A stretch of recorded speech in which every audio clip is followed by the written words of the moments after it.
కన్యారాశి వాళ్లకు ఈ వారంలో అనుకున్నటువంటి కార్యక్రమాలు పూర్తి చేసుకోగలుగుతారు. ఆర్థికపరమైనటువంటి లావాదేవీలు అన్నీ కూడా సంతృప్తినిస్తూ ఉంటాయి. కొన్ని ఆసక్తికరమైనటువంటి సమాచారాలు తెలుస్తుంటాయి. వ్యవహారాలన్నీ కూడా సాఫీగా ముందుకు వెళుతూ ఉంటాయి. వేరు రూపాలలో ఏవైతే మీరు అనుకున్నటువంటి కార్యక్రమాలు ఉంటుంటాయో వాటిని కూడా ఈ వారంలో చేపడతారు. ఆలయ దర్శనాలు సంతోషాన్ని ఇస్తుంటాయి.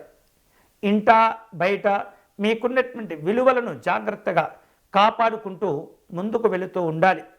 వివిధ రూపాల్లో ఇంటర్వ్యూల్లో పాల్గొనేటటువంటి అవకాశాలు కనిపిస్తున్నాయి.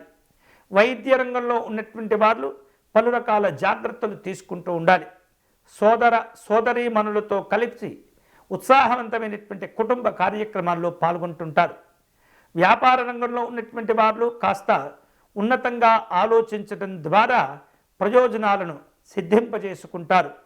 ఈ వారంలో ఉద్యోగస్తులకు మరిన్ని ఆశలు చిగురించేటటువంటి అవకాశాలు కనిపిస్తున్నాయి. కళారంగంలో ఉన్నటువంటి కళాకారులకు అనుకూలంగా ఉంటుంది. శుభవార్తలు అందుతుంటాయి. కొన్ని ముఖ్యమైనటువంటి అవకాశాల గురించి కూడా సానుకూలమైనటువంటి విషయాలు కూడా తెలుస్తూ ఉంటాయి. సభలలో పాల్గొంటారు. సన్మానాలను స్వీకరించేటటువంటి అవకాశాలు ఉంటాయి.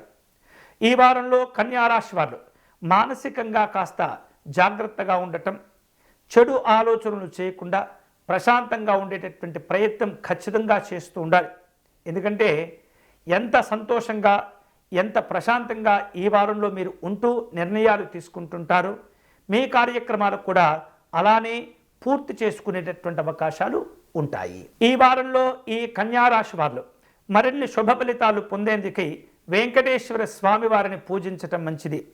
స్వామివారి సుప్రభాత సేవలో పాల్గొనటం లేదా వెంకటేశ్వర స్వామివారి వజ్రకవచ స్తోత్రమును పారాయణం చేయటం అనేది చాలా మంచిది.